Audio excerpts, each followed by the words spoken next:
Hello, we are talking about creativity, and it's Mother's Day. Happy Mother's Day, Mom.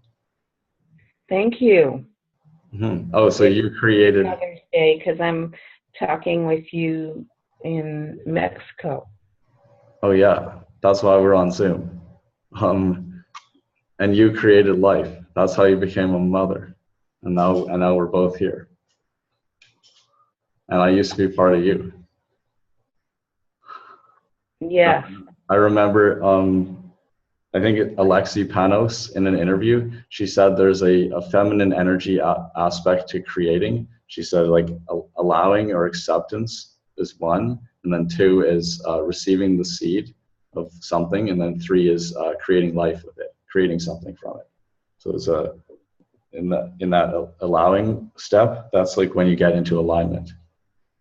Like when we stop resisting and we get into alignment. And ways to do that are like do something you love, just do something you want to do in the moment, let yourself play, just relax and enjoy life, like take off the pressure, let go of a list of to-dos or whatever, just go take a break, right? Don't think about anything, and then just look at nature and appreciate it, or something, or just go and have a fun conversation with someone just for fun. These whatever, do something that's fun. change it up. Yeah.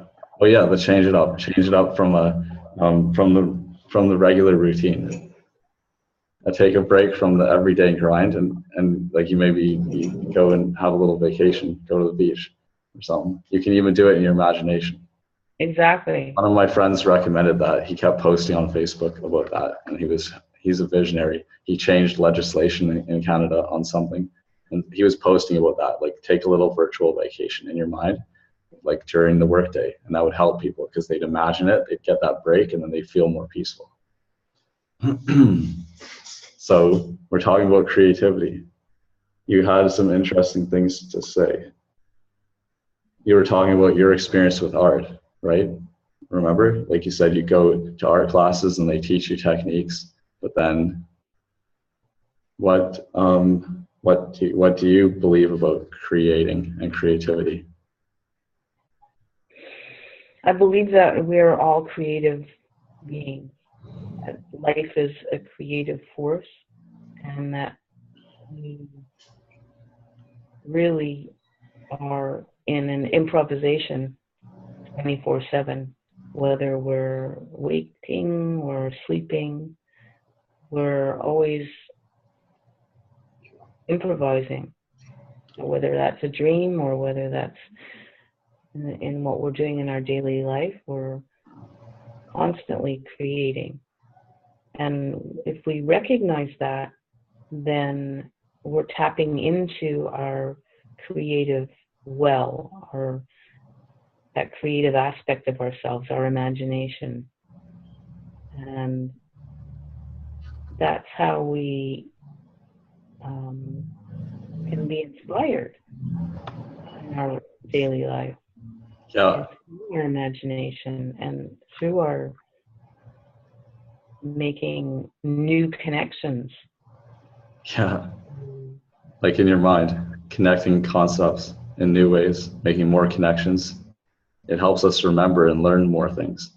I agree with all everything you said there. And when we um, once we become more creative, we're already creative, right? But we become more aware of it and we exercise it more. And like you were alluding to maybe earlier, or even in that, imagination, like exercising our imagination, then life becomes more exciting.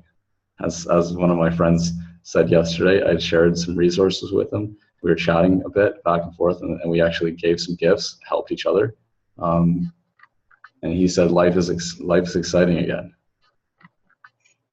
Mm. Because we need to have a purpose. We have to always have like a great purpose. I've just started listening to Creativity Inc. by Ed Catmull and Amy Wallace, and so like it's a story of Pixar, and it's actually how it's all these things that Ed has learned, right? And it'll make more sense in a moment because you'll see how it connects, and it's the purpose he wrote the book. But basically, when he was young, he wanted to be an animator, like with Disney, but then he didn't have talent, like, so it wouldn't work. But then when he saw computer graphics, he thought this will be good. He jumped on that, and then he innovated in it for a long time. Well, a lot more than 20 years, right? Because it kept going. But he figured that he could become an animator probably with that. So he started to develop the computer graphics and make them better and better, working in there. And he set a goal. I will make the first feature length fully animated, like computer animated film. And that goal took him 20 years, but then it did happen, and it was Toy Story, and it grossed $350 million.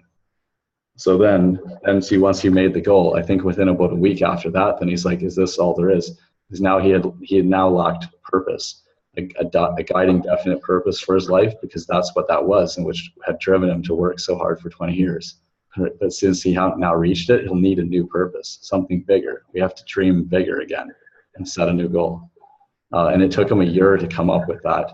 And it came from insight of looking at other companies like his, because it's a combination of a technology company and Hollywood, right? It's an entertainment company that's technology based. Pixar, animation studio kind of thing. Yeah, right? I think you've touched on something that's fairly common, which is that, we can set goals for ourselves, and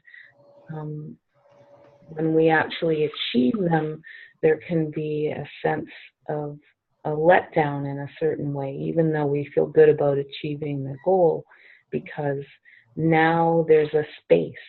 Before there was a striving to achieve the goal, and now that it has been achieved, there's this big empty space that's been created. And I think maybe part of the reason why there's that letdown is that it's kind of as if we're in that moment of, or in many moments that we're in that journey towards that goal, that we're seeing that goal as somehow being an ultimate pinnacle. And then well, that's the purpose of our life, right? So we're like, it's the greatest purpose that we're aware of for our life. So if we achieve it, then we start to question, what's the meaning of my life, right? Because we no longer have one, even though there always is purpose to our life, and there's many different purposes all at the same time, because it depends on what time scale. Like when you go into the future, it depends on what time scale that you use when you look back on it.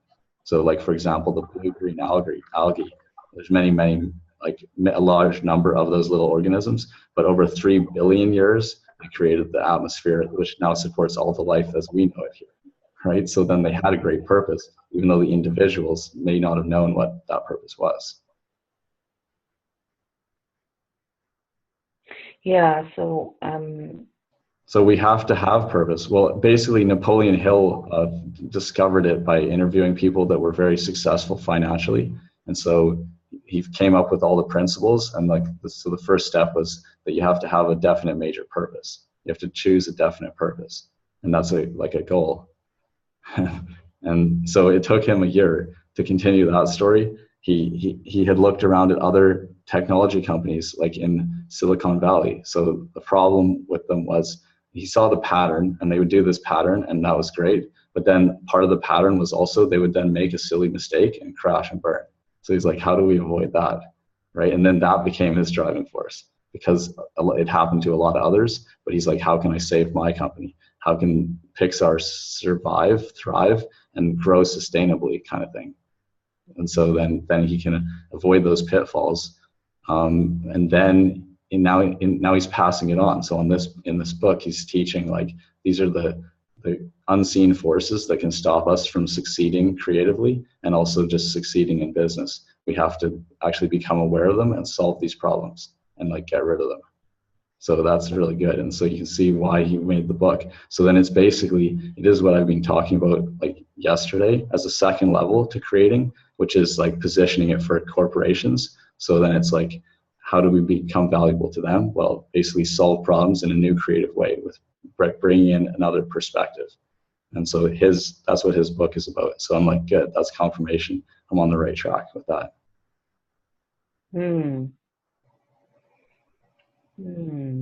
That was from his introduction, right? He's explained why the book exists. So it tells you the purpose of it.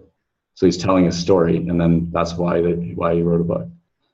It's kind of fun sometimes to get off track too. Yeah, totally. I mean, in a certain sense. Like wanderlust. Kind of what you're doing right now. I did it for a bit, yeah, and then I got more on track over here. But yeah, I started out with not having not needing to have an agenda, just being free. Yeah, that's a good first step too, right? Because we've always said get away from the everyday grind, like just take a break from it, and give yourself space. That's one of the first steps to connecting with our creativity again. Sometimes people just have to lay on the beach for days or whatever. They just do nothing. Because if they were doing something they didn't like for a long time, then that's the vibration they're aligned with. And so they may just need to do nothing. Then after a while, they'll be inspired with what they want to do, perhaps. But at first, they may not know what they want to do. So then it's just take a break, just relax. Mm-hmm. And then like the security guard at one of the places close to here, a private gated community, just like him, he said, when you sit around for a while, like then you get bored. So he became an artist because he's there as the security guard, right? So often he has nothing to do. So then he said, when you sit for an hour, you get bored, but then it's good when you're working with your hands and your brain or your mind. So he creates all these things, and then people come up there and buy them from him. Oh, what kind of things does he make? Oh yeah, I made a video on YouTube of some of the things because he had a stack of photos, so that's like his portfolio. And so then you could see picture frames and things, or like a frame around a mirror. So he puts it together with wood. Maybe he paints it, but it's an artistic thing he builds. I think he may make furniture and stuff too. Like I saw a chair that looked very fine that one of the people driving out of that place, because they live in there, he was showing them the chair. They were looking at it. And he makes other things too, so just creative.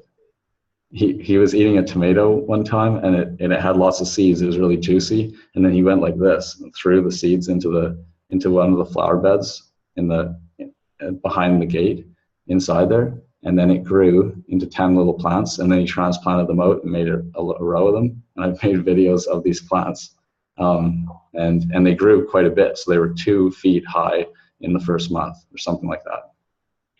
There's nothing like that tropical weather for things to grow easily. I seem to remember years ago, once in Mexico, we were at some, beach place, camped, and again, just like what you're saying, people had dropped some tomato seeds from their tomatoes, and they just grew. So the climatic conditions are so lush and supportive of new life that it's just so easy. Oh yeah, such a good temperature for it too, being so warm. Mhm. Yeah. It's kind of like us. We need to feel warm inside. Yeah. To incubate. Yeah. One of the first times I went to a networking event, a BNI meeting, I rode like halfway across the city or something, pretty far. Like from the Dunbar area, I rode over to Cambie Street, Cambie and 12th or something. And then yeah, when I got in, people, like I was talking with them and they said like, that you look cold or something. Well, I was cold, right? They're like, don't be cold, right? Because you have to be warm, like meeting people. But like I was cold because it was really cold out and it was early in the morning. Yeah, and then you get up.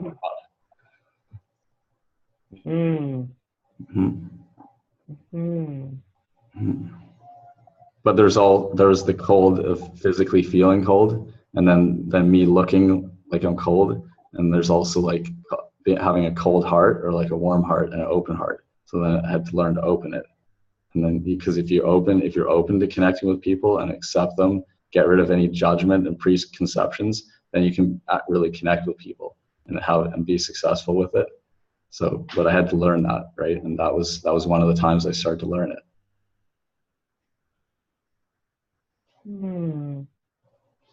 The creativity. You were talking about imagination. I think you said that art classes, they taught you techniques, but then the way you like to create is from your imagination. Remember, paint from the inside out. And that creativity is about your inner well. And I would agree. This is what I was talking about the last couple of days. Yes, I do enjoy painting from the inside out. And right now I've been working on, not really working, it's kind of like playing with a straw, like dropping a colored ink, different inks. So just a drop at a time on a sheet of, I'm actually using watercolor paper, but anyways, just using a straw to push the ink around. And it makes a lot of lines. Some are thicker, some are thinner, and it's just like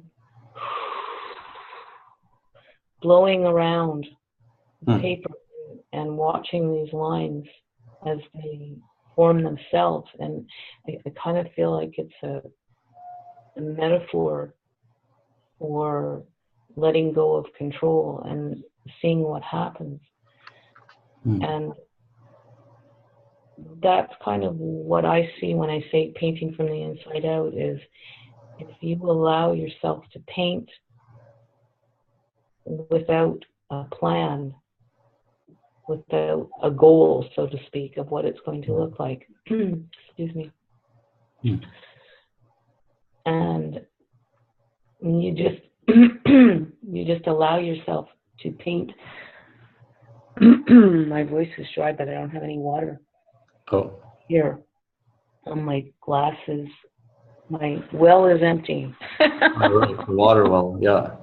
My water well. We can just continue it another time. I should also go out and do the hike and stuff.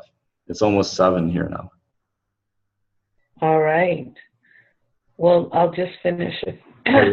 It's fascinating. And there's the, like how you said, people, like you paint, like when you paint like that, then you said that people say, how did you do that? Some people say, how do you do that? Because they say, I don't have any imagination. When in essence, of course, everybody has imagination.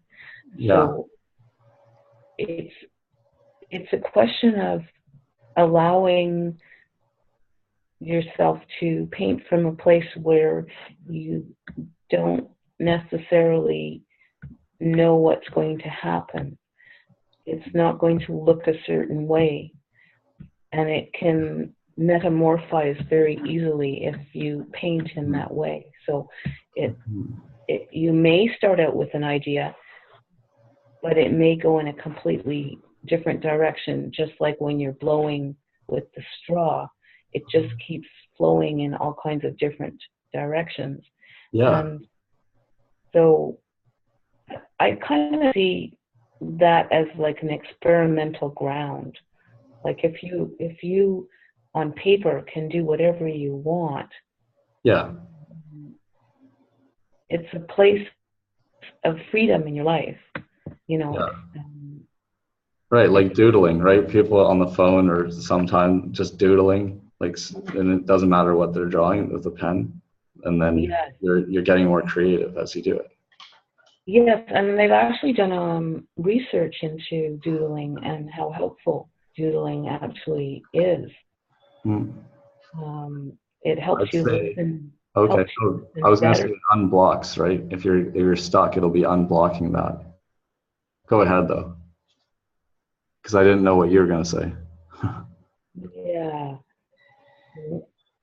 So yeah, they've done research where you actually listen at a deeper level to what's going on, and you're having a response through your doodling. You're having a response, and really that's what creativity is. It's kind of a marriage between your inner and outer world. So your responses to the outer world, expressing. Yes, allowing yourself to express your true response to the outer world. And it helps you integrate the outer world by allowing yourself to express from your inner well. Hmm. So, Hmm. Yes, art is very transformative because then you can also, I think Bashar said, and see, right now I'm doing that thing. I'm living like, you said paint without a plan. See, I'm living without a plan. I wasn't sure exactly what I'd say, but he said something like, and it's about like resourcefulness. And he was talking about a painter. Like if you use what you have, right? Look at what you have and do something with what you've got, right? Do what you can from where you are with what you have, right? So it's like if you can do more with less, you'll be able to do less and get more, right, over time. So an example is the person has almost nothing, and so then they could be in the wilderness and there's a cave and they've burned some stuff, and so they have charcoal. So then they could do art on the edge of the cave on the stone, right? But then now people could see that, they could enjoy that art, and they could go up to a higher level after doing that, right? Now they've got like paper and pens and stuff, right? But the first time they did something with what they had, right? And so if they start to get better and better at whatever their art or their craft is. And as Robin Sharma says, every master was once a beginner. So it's really good because he broke that genius myth. People thought, oh, geniuses are rare. The outliers. There's a book, Outliers, by Malcolm Gladwell. But it's like, well, actually, though, everyone has the potential for genius.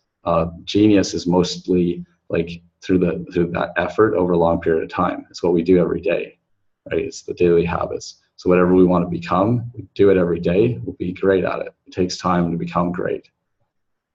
mm-hmm. Mm-hmm. That 10,000 hour rule and stuff like that. And the Beatles did that in Amsterdam. Like they played a lot in cafes or whatever. So they actually got a lot of practice playing.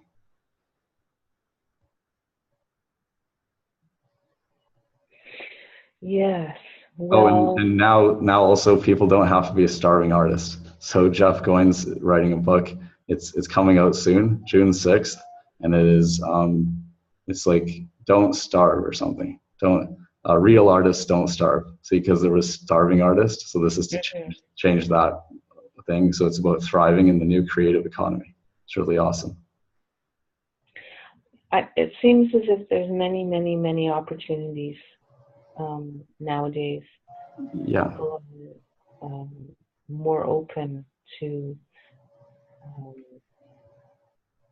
creativity is something that's our birthright in a certain sense, as opposed to a notion that being some kind of artist or performer is not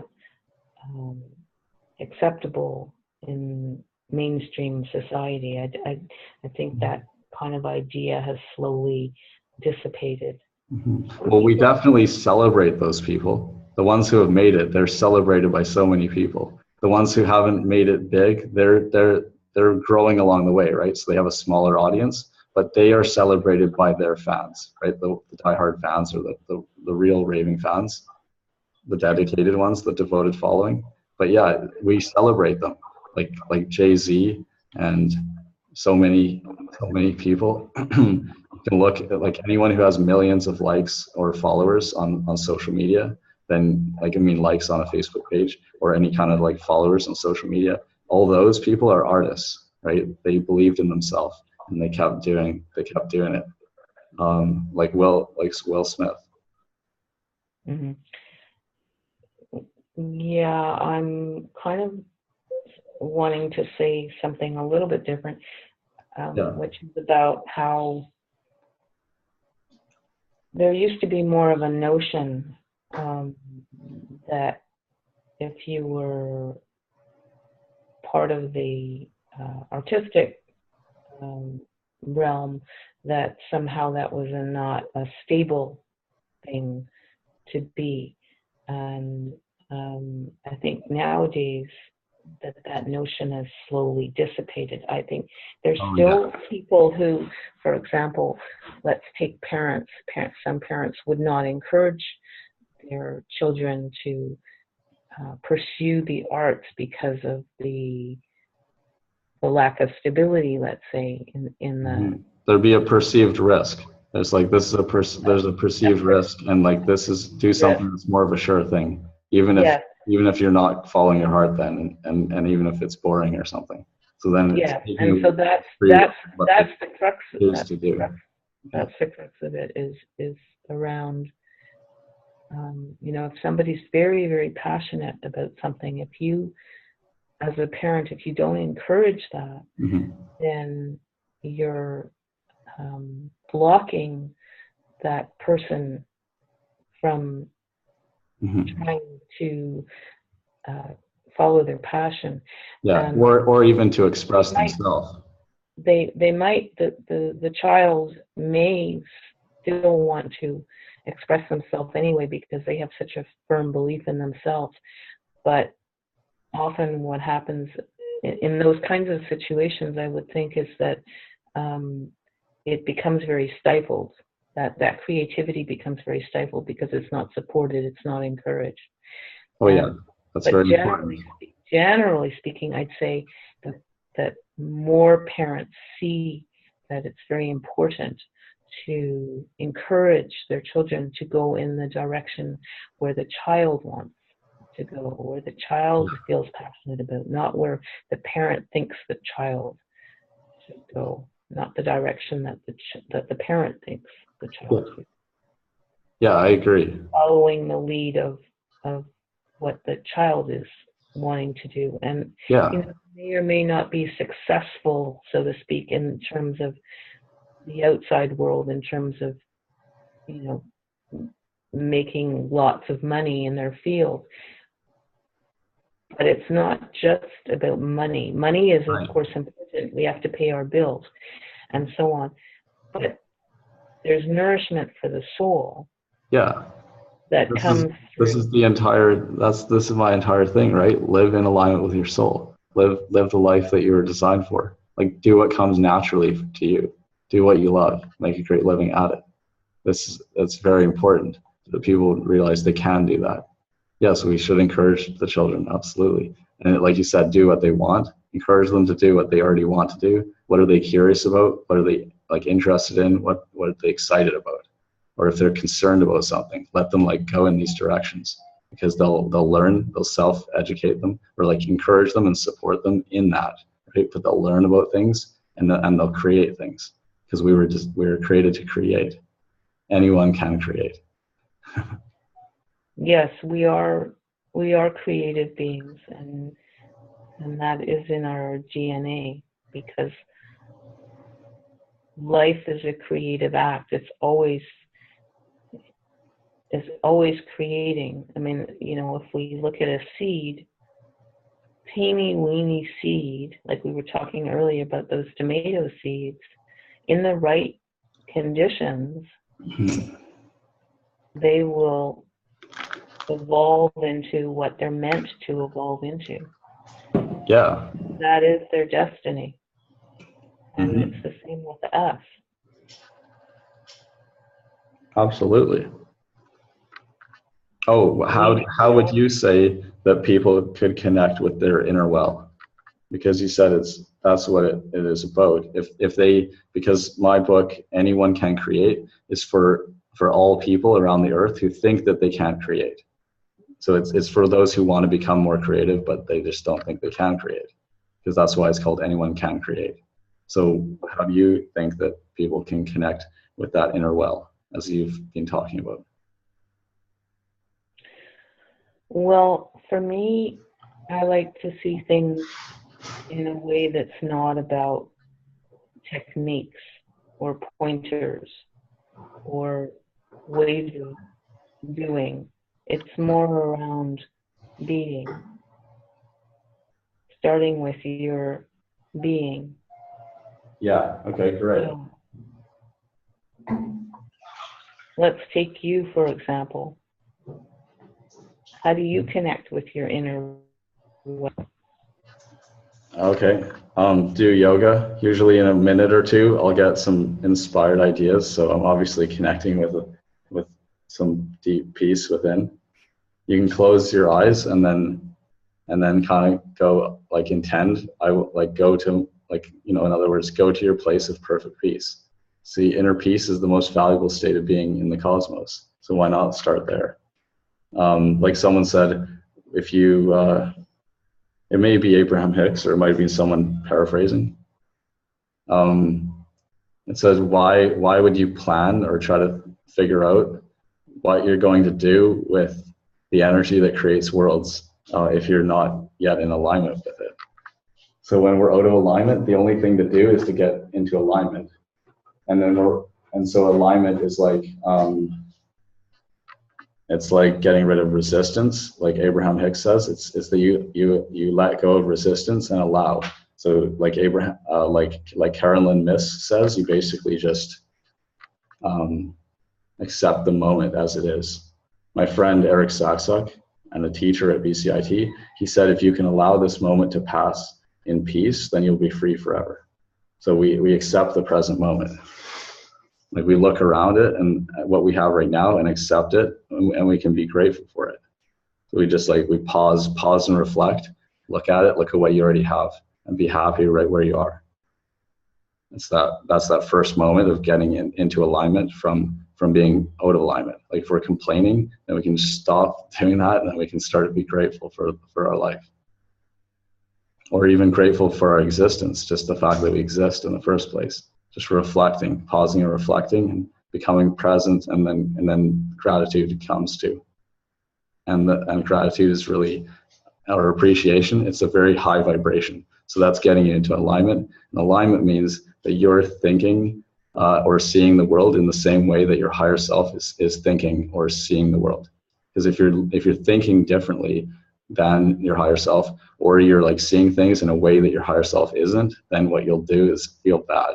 But if you feel good, that's because you're in alignment with yourself, with all that you have become. You have your own answers right there in yourself. Yeah. Well, I mean, I also got them from research, but then the ways that we get into alignment are like myriads, right? There's so many ways. I've talked about it, like relax and enjoy life, do something fun. I talked about it earlier. Do what you love, just relax and like take the time pressure off. Remember that time was invented by man anyway. It didn't exist in the first place. It's just a convenient thing for measuring and planning. So we can just let go of time and then and just do whatever you want. Just relax. And then from that place, you'll probably get inspired.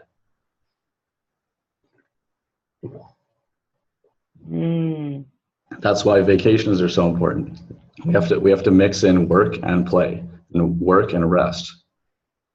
Right? The rest is so important, and we'll get inspired in the rest times. And if you don't work, you'll probably get less ideas. But if you do work on something productive, like something meaningful, whatever it is, everything has a purpose.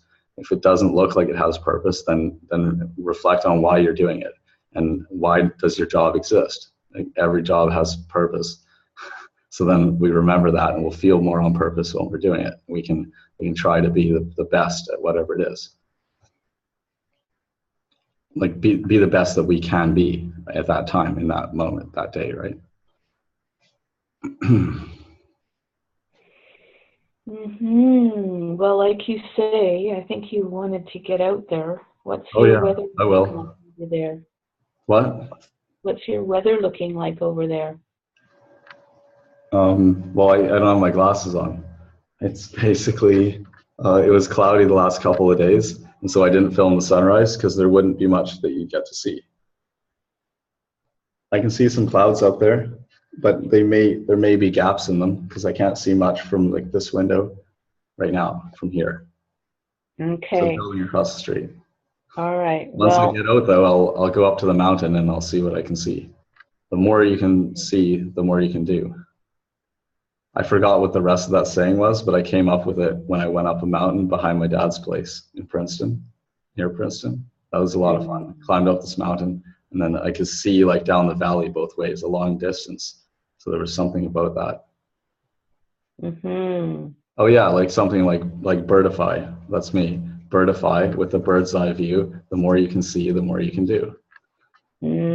That's creativity. It's like when you allow something from within you to come out.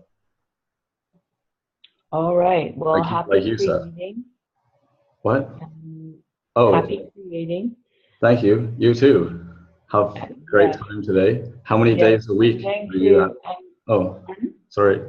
Oh yeah, go ahead. I'm going to make a potato leek soup, and I would like to do some watercolors later too. Okay. Get out and enjoy the outdoors today as well. Great. Enjoy the rest of your day. All right. Thank you. Enjoy my day. Everybody enjoy your day. And everybody be happy and healthy. Yeah. And smiling and laughing. Thank you. Laughing is always a good way to. Oh yeah. Yeah. A day without music and laughter is wasted.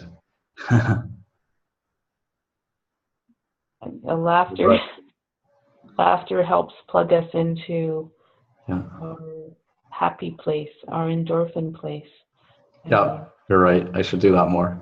It's so true. Comedians are so valuable to us. And humor. I started to learn from someone who sends out these great emails. Like, you know what cold emails are? That's when they don't know you yet. It's unsolicited. So he sends those out. He's met with some of the top brands in the world. So he's the best at getting the attention of busy people. So he sends an email, right? And then it gets their attention, and then they say stuff back to him like, best piece of copy I read in years, mate. Cheers. Like, I'm very intrigued, and we'd like to meet with you. Or like, you don't have to wear the top hat, but if it helps, go ahead, right? So there'll be like some humor in it, and the reason that they're replying with some humor, good humor, is because he made them laugh in the email, right? So this is a great key to it, because if we make people smile and laugh, then we're in like Flynn. With not with every single one, but with the ones who like us, right? And that's so powerful. So to be bold. Don't worry about the ones that don't like you. It doesn't matter. So yeah, so that changed his life, right? Because otherwise he wouldn't have any business, or would kind of like run out of business. But then he got this thing. It's just like boom, abundance, like instant abundance. So it's really cool. And I'm gonna use what I learned from his template, his training, and also probably share it with other people, or just interview him and let him teach it to them. Well, it's very nice to always be learning from other people and to get inspired and and not only that, he's an example, right? This is what I offered to interview him about, and he said yes, of course. And this thing is basically, he's an example of the fact that you can sell your knowledge. Now he's really good at it, because even though he doesn't know what he's doing with selling his knowledge, you see, but he's good at it because he knows how to sell. So because he's really good at copywriting is just salesmanship in print, right? He can write a letter that people actually open and read, because it stands out from everything else. Every single part of it is differentiated from everything else they get in their inbox. So it totally stands out, and they'll remember it. Sometimes people reply back to it like a year later, and now they want to meet him, right? It's like it stood out. They didn't delete it. Some people, of course, replied right away too, and want to meet. But anyway, so now he's teaching what he has done. So that's really cool. So it's showing that if you do something, you can also teach it. There's lots of people out there who will want to learn something useful that you know how to do. And that's how it is that you can do what you love and make a great living at it. He just started to do that. He's new to the selling his knowledge thing, but it's really encouraging to see it. So he has some skills, but that copywriting is so valuable. He didn't really know much about selling his knowledge, but he has started to do it anyway. And that's a great lesson to us. Keep it simple, just do it. Keep it simple. Yeah. Just do it. Like he priced it. He didn't make it like super cheap. That first class, he had built up a group of 1,200 or 1,300 people in a Facebook group by, I don't know what, but like in one way, by going and getting interviewed on podcasts, right? And driving those people to the Facebook group, inviting them to it. and I joined his group. That's how I got there. But anyway, then I read his post, and it was because he's doing the same technique that he's teaching. I read the post. I got on his wait list for upcoming courses or a course or whatever, because he's thinking he wants to do it. He said, I love what I'm doing here, and I want to make it my full-time job. Right. And so then he's starting Okay. to, well, wait a second though. So I got on this waiting list, and then there was 4 emails, and at first I wasn't going to buy the course. Then I actually really wanted it. So anyway, so see, he didn't price it really low. He made it £299. So I think for me it was about probably $500 or something. There's a conversion rate thing, right, in Canadian, and so that's good, because he didn't just price it super cheap. He priced it so that you would believe that his training is superior. And then he went out there and he made his training superior, just as Sean Wise has taught. So that's cool. The concept was right there. So now he's launched himself into also selling his knowledge. Way to go, John Bouchan with Charm Offensive. It's really awesome. So we could talk on and on. Oh yeah. I would Another like time. to go, and I haven't exercised yet today. I like to All right. do my exercising that Okay. gets all the blood flowing and the neurons firing and the endorphins flowing, just like laughter does. And that's one of the things that I'm going to close now by saying that I also feel like laughter is a great, wonderful tool that we have this resource for free that makes us feel better, and having a sense of humor is fantastic and lovely. Ho ho ho, ha ha ha. Laughter yoga. And exactly so. That what's marvelous is that we don't even have to have jokes or a reason to laugh. Yeah. We can just laugh for no reason, as laughter yoga is built on that principle. Yeah. We can be happy for no reason, and joy is our natural state. We don't need a reason. We actually get reasons to be unhappy. But yeah, so we can laugh for no reason too. Yes. And the research shows that our brain interprets laughter that is coming from a joke that is genuine laughter, or laughter that is simulated laughter. It actually stimulates real laughter and the real response in our body that produces the endorphins. So it is a really fun way to also get into our creativity, is just by reminding ourselves to just laugh. Yeah.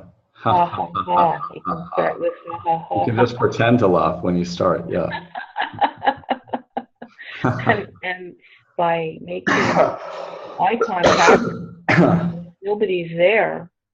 You could even just look in the mirror and you see yourself laughing, and it makes you laugh more. And by hearing laughter, that stimulates laughter too, yeah. Oh yeah, there was a guy on YouTube doing that. He had this really funny laugh, and then other people would make video responses to his video. They're like, "We're watching this." Yes, I've forgotten that fellow's name. Yeah, I don't remember his name now, but that was just 15 minutes of YouTube. Yeah, that one. Yeah. Absolutely. That's the one. You got it. I remember how you would call it. You're almost laughing.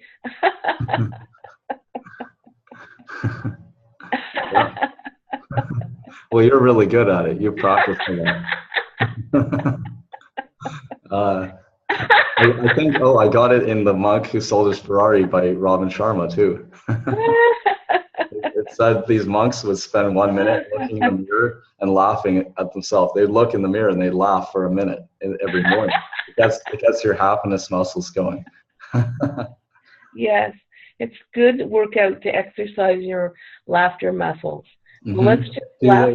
they do laughter yoga meetups like what we're doing here? Do they do those on Zoom? Because or Google Hangouts or anything? Because I know that you called into a phone line one, and you can hear everyone laughing. You laugh together, but this That phone line is still going. What? That one in the United States. I'm not sure what the website is, but yes, they do laugh every single day. There's lots of people who are laughing on Skype together. You know, if you just go online and Google. That's funny. It's making me laugh about it. That's right. and there's lots of laughter going on out there that people share. So that's a really sweet thing. You don't even have to get out of your bed. Right. In fact, that's what I'm doing. I'm sitting up in bed talking with you, and you can share laughter with people. So maybe we can just end our call by laughing together. Okay, we'll laugh our way through life. So maybe if we just put our hands on our heart and on our belly, because really we laugh from our belly, and we can just go ho ho ho ho ho together. If you would join me and go okay ho ho ho ho ho, and let it get a little faster as you sing. Ho ho ho ho ho ho ho.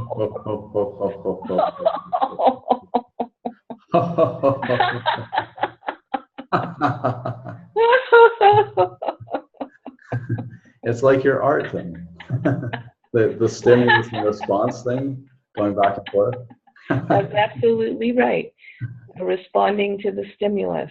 But then notice also that when we go into the mind, it then becomes more difficult to laugh. If we get logical, like when let's stay with the laughter then. How about that? So keeping our hand on our heart and our belly and just doing the ho ho ho ho